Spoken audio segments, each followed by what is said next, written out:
Start. હવે વસ્તુ નહીં. જો અહીંયા એક બાજુ પ્રિન્ટિંગ ચાલુ છે, એક બાજુ અહીંયા કટિંગ ચાલુ છે. આવો ફોકસ કરો. આ કટિંગનું કામ ચાલુ છે.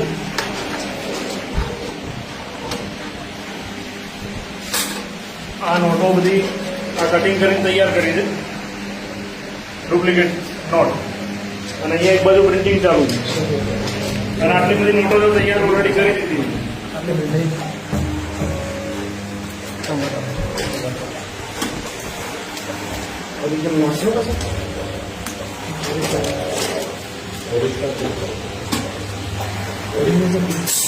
હા દેખો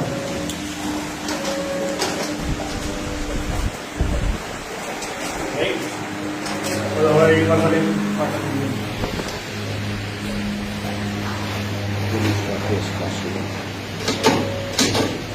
આ રીતની એપો છે.